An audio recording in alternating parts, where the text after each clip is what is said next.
He's so black. Secretary, what's my schedule like today? Well, Critic, you have a 5 o'clock manicure, a 3 o'clock threatening of a micronation in Wyoming, a 2 o'clock meeting with Todd in the Shadows to get both of your eyebrows waxed, Yeah, his eyebrows are looking a little weird. and a 1 o'clock crossover with Diamanda Hagan. Who? She is one of the reviewers for the site. But I was told I was getting Jesu Otaku this weekend. No, you weren't. Alright, I know the drill.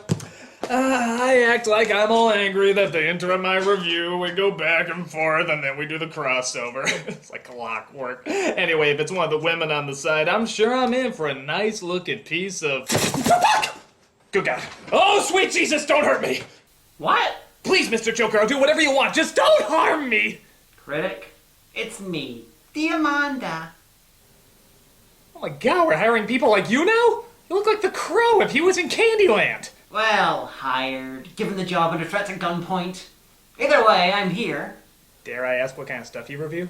Anything really, as long as it inflicts a buttload of pain. Or pain lot of butts. You have a movie with one of these, oh scary one? I have a movie with both.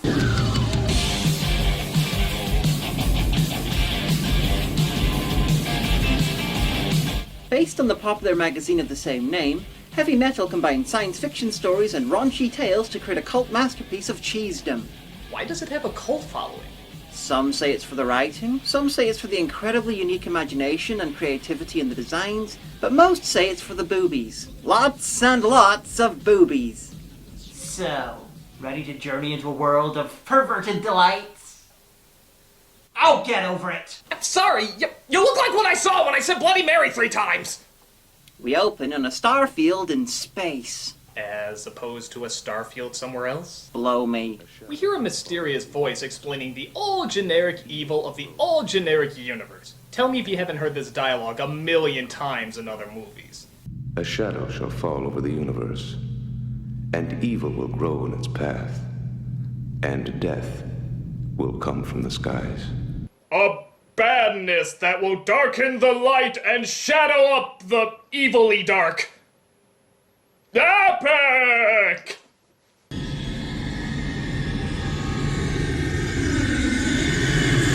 Look out for the title. No, this is why I should never drink while raining death from the skies. Over the credits, which reads like the cast of SCTV, we get...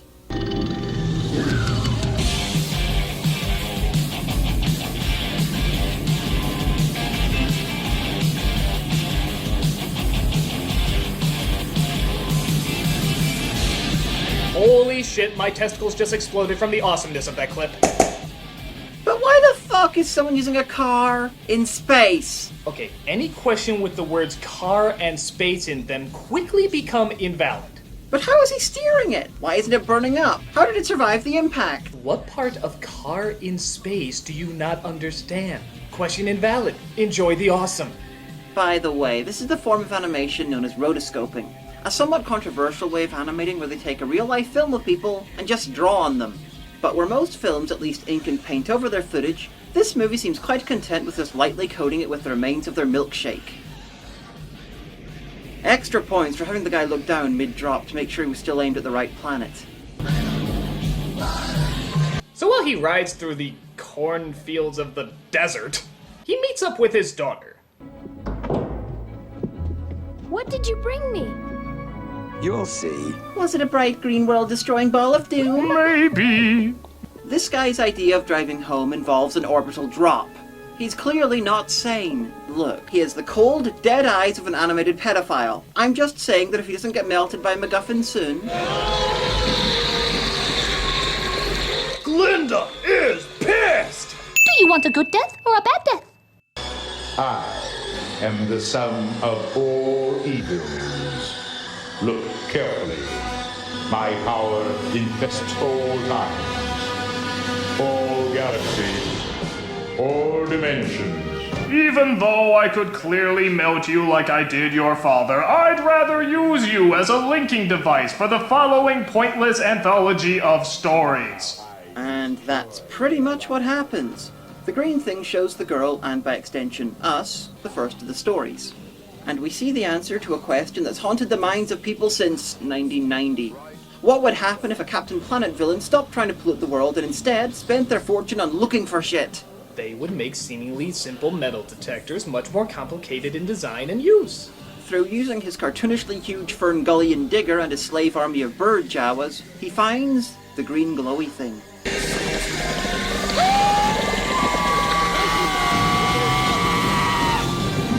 It's somehow taken to the New York of the future, even though it kind of melts anyone who gets close to it. Hey, New Yorkers are used to harming their bodies all the time. They know the drill. And the movie suddenly decides it wants to be a film noir. My name's Harry Canyon. I drive a cab. Okay, sucker. Hand over your cash. Now!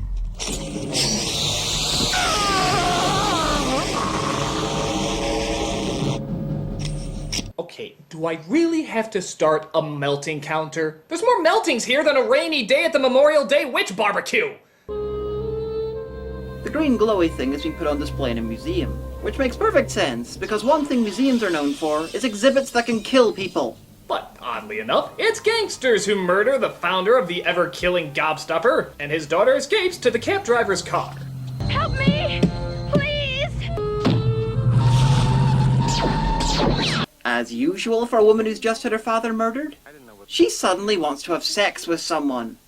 I must have turned her on something fierce. Cause this dame was going for broke. Nothing like that dead father mobster tie-in glowing ball of death rebound. You know, I just don't see this working. She's just lost her dad. Why is she horny? It's a noir. Everybody's horny. No, I'm gonna test this. I'm gonna kill some woman's father and see if she'll sleep with me. You go outside? She takes off in the middle of the night. Pfft, typical woman. Wham bam, thank you, sir. And later, we see the gangsters in the backseat of his cab. Where's the girl? Ah, come on. I wouldn't do that if I were you. Oh no, he found my only weakness, asking politely! Seriously, this story will be over in a blink, nay, a tap of a foot. But because he asks, he doesn't do it. You gotta give those New Yorkers credit, they are famously polite. When you see her, tell her that time is running out. So he meets up with the woman at the Statue of Liberty, he agrees to help her exchange the glowing ball with the gangsters, the exchange is made, and, oh, guess what happens?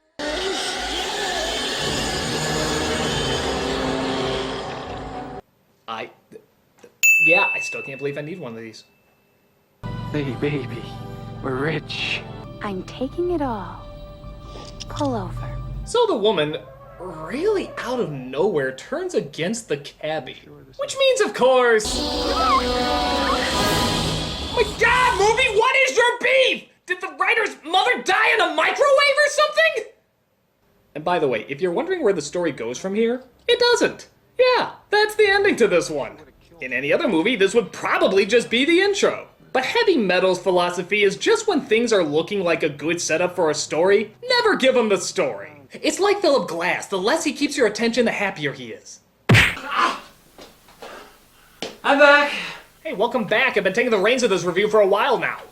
What did I miss? 2 meltings. What happened to your eye? Well, she sort of didn't want to sleep with me. Well, did she know you killed her dad? Yeah, I did it in front of her. We may have to just accept the fact that we live in a very bizarre world. I have chosen you because you possess powers you do not yet understand. Look again.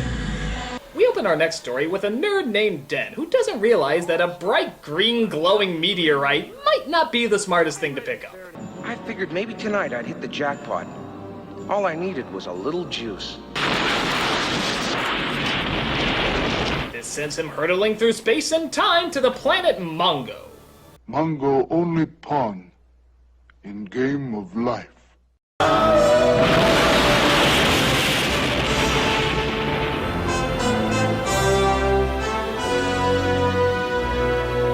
You think they noticed they have a hole in their planet?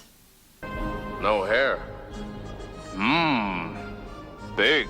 Yes, may that large, muscular, and strangely aerodynamic body be a lesson to you. For now, you are John Candy of Gore! There was no way I was gonna walk around this place with my dork hanging out. I mean, walking around an entire movie naked? Who do they think I am, a woman? The random topless priestess orders the cultist to drown this random topless woman. Of course, Dan rescues her and she instantly falls in love with him, because she has tits. You saved my life. I have no reward to give you, but if any part of me pleases your senses, I would give it to you willingly. John Candy of Gore likes your eyes. Hey, feel lucky I didn't like your breasts.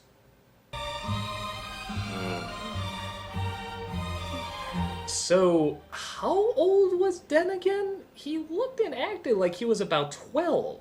Is this technically pedophilia? And more importantly, would the movie even care if it was? There was only one problem. Come. I was just about to, you damn furry! They get taken to a local leader, a guy trying his best to impersonate Martin Clunes in the classic Doctor Who Snake Dance. Guards, castrate him. I just noticed, this whole place is a bit human-centric. Both the leaders have been humans, but their forces are either furries or guys with no heads. All this strikes me as a bit racist. And the crab people I rule with an iron fist agree. Yay. Because Kojak the Barbarian's girlfriend has been imprisoned in a glass case, he gets sent off to capture the green glowy thing from the priestess from earlier. We're underneath the castle moat. What are they saying?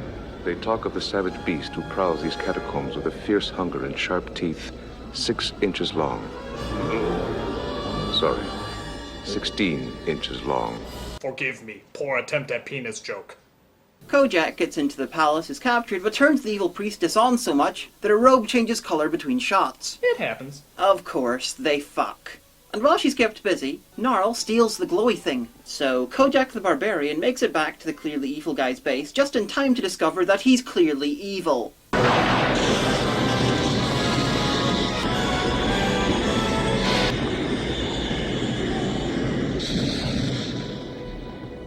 Where did they go? Into the space between spaces. You could have the power of Ulatek. You could be ruler of all these people. Forget it. With both sides' leaders dead, John Candy of Gore and his girlfriend leave on a giant dragonfly. Safe in the knowledge that all those furries will probably kill each other in a massive orgy of bloodlust to take over as soon as they're over the horizon. End of pointless story number 2. The next story set in a massive fucking space station that looks like the Odyssey from Ulysses 31, where someone's finally putting Zap Brannigan on trial, though for not stealing Captain Marvel's costume. It's okay, Charlie. I got an angle. Call the first witness. He provides a character witness, but it doesn't go very well. Hanging's too good for him. Burning's too good for him. Hanover. He should be torn into little bitsy pieces. Hanover. Kill! Well, I can tell this is going to be very story-based. As soon as it turned into Law & Order Avengers unit, I'm pretty sure everyone forgot what the trial was originally about. I'm just disappointed that we've gone 20 minutes without a melting. 35,000 Zuleks. Thanks, Hanover. It's nothing, boss. Goodbye.